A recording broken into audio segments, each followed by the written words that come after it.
Welcome to KetoMealsAndRecipes.com. Today I'm going to demonstrate how very easy it is to make my blueberry muffins, and this time I'm going to use Lupin Flour. This recipe was adapted from my free e-cookbook from the blueberry strudel recipe. So if you haven't signed up for your free e-cookbook, I hope that you will soon. The link for the blueberry muffin recipe, the free e-cookbook, and any other recipe or product I mention will be available in the description below, so go check it out down there. I know that many of you may be new to using Lupin Flour, which is becoming a very popular substitute for those of you who don't like coconut flour or want something a little different. And if you're not familiar with Lupin Flour, but would like to learn a little bit more about it, after completing the muffin recipe, I will provide a short, informative segment explaining the benefits and the things you should be aware of before using Lupin Flour. So keep watching for all the information. You'll be pleased to know that the macronutrient ratio for these blueberry muffins is 3.1 to 1, with 5.4 grams of total carbs, 1 gram of soluble fiber, 1.6 grams of insoluble fiber, resulting in 2.8 grams of net carbs per muffin. Recently, I've had a lot of people let me know that they're just starting to learn to cook. So to make this recipe as easy to follow as possible, I have divided it into 3 easy sections. The first thing before starting this recipe, I do recommend that you preheat your oven to 360 degrees Fahrenheit or approximately 180 degrees Celsius. You should also prepare your muffin tins. If you have silicone muffin molds, like the ones I'm going to be using, place a small baking sheet underneath. This will make it easier to transport to and from the oven.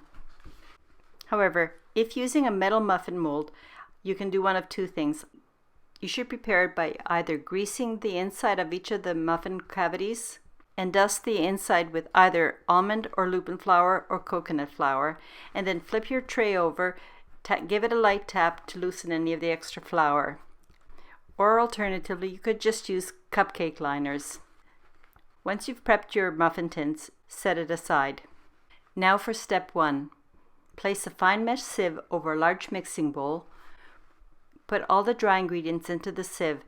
I'm going to start with my fine almond flour, the baking powder and fine salt, my sweetener which has been ground to a confectionery powder, the sweet Lupin flour, but if you have a sensitivity or allergy, you could substitute the Lupin flour with an equal amount of coconut flour. And as you know, in my baking I like to use glucomannan powder, which by the way, in some areas is called konjac root powder. The glucomannan acts like gluten in baking, but without any of the negative side effects. After you've added all your dry ingredients, get your whisk and stir to aerate the dry ingredients.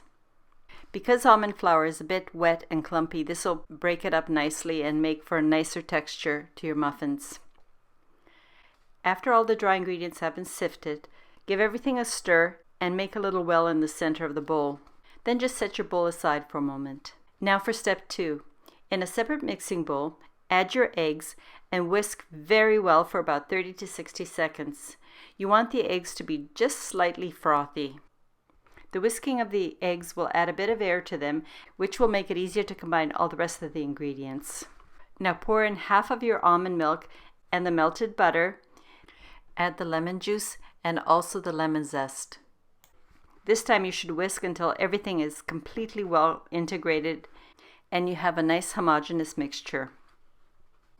Having done that, pour the liquid mixture into the center of your dry ingredients. Begin whisking by starting at the center and moving in a spiral outward, incorporating the dry ingredients as you go. This is a really good technique.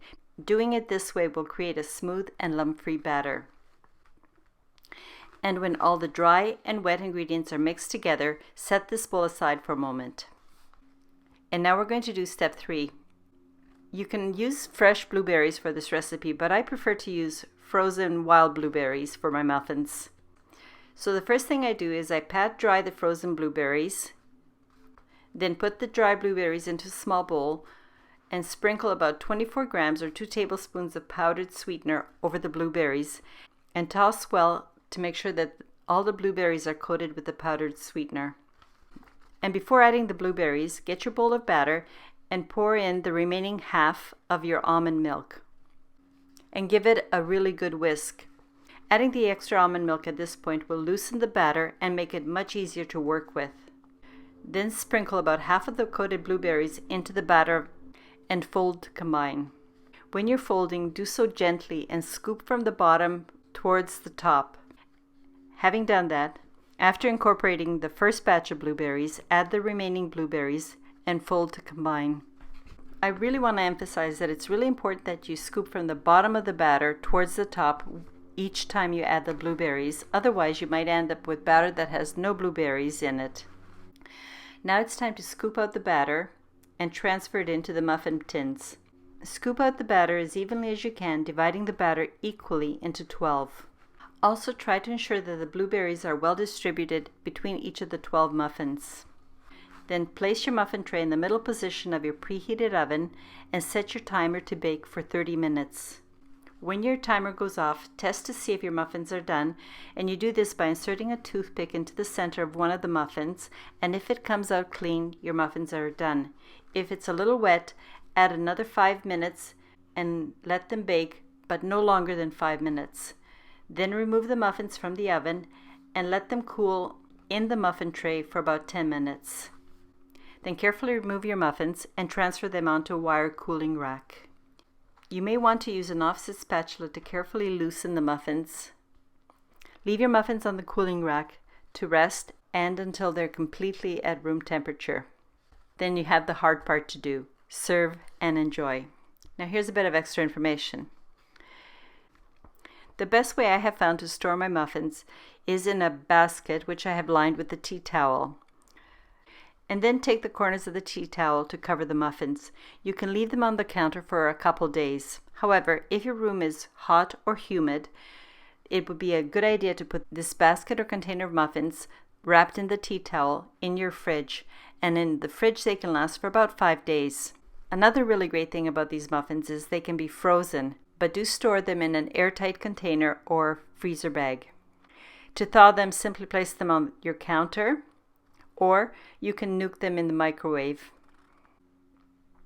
Now, as promised, here's a bit of information on Lupin Flour, something you should know before using Lupin Flour in your baking. Although some of you may not be familiar with Lupin, I think you'll hear a lot more about it because it's the new go-to gluten-free flour, and it's especially popular with those who don't like coconut flour. But something that is very important that you should know, and many people don't realize, is that Lupin Flour does have an allergy warning. And it's really important that you're aware of this before using it. First, you should know that Lupin Flour is a type of legume. It is believed that a lupin allergy can result because of a certain degree of cross-reactivity between lupin and peanuts. And it has been discovered that individuals with a peanut allergy may have a higher risk of experiencing allergic reactions to lupin. And this is the cautionary information I felt you needed to know. And in my family, I have someone who is allergic to peanuts, and therefore I have to be careful that I don't cook with lupin when they're around. Now for some benefits of lupin. Lupin flour is made from a legume called the sweet lupin bean. One of the reasons that this flour is becoming so popular is because it's very low in carbohydrates, high in protein, and very rich in fiber. And that's really good for keto, low-carb diets and those who need a gluten-free diet. In fact, most of the carbohydrates in Lupin flour come from the fiber, and the flour contains almost no starch. In fact, Lupin flour is about 40% protein by weight and 30% dietary fiber. I also want you to know that lupin does have a strong taste, so it's best to combine Lupin flour with other types of flours, like I do in this recipe where I combined it with almond flour to make these blueberry muffins. These two flavors in the ratio I've provided act really well together.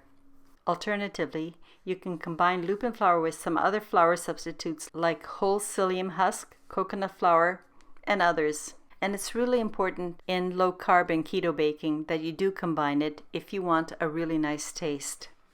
I have used Lupin Flour in quite a number of my recipes, for example, in my peanut butter bread recipe, and I would recommend that you watch that video because in that video, at the end, I provide a lot more information as well as links to some of the research articles I used to gather my information. Now we're all done. I hope the information I've provided about Lupin Flour and the tutorial how to make my blueberry muffin recipe have been informative and useful to you. And if you liked my video, please give it a thumbs up, leave a comment or question, share the link with someone that you think might also like this recipe or information about Lupin Flour.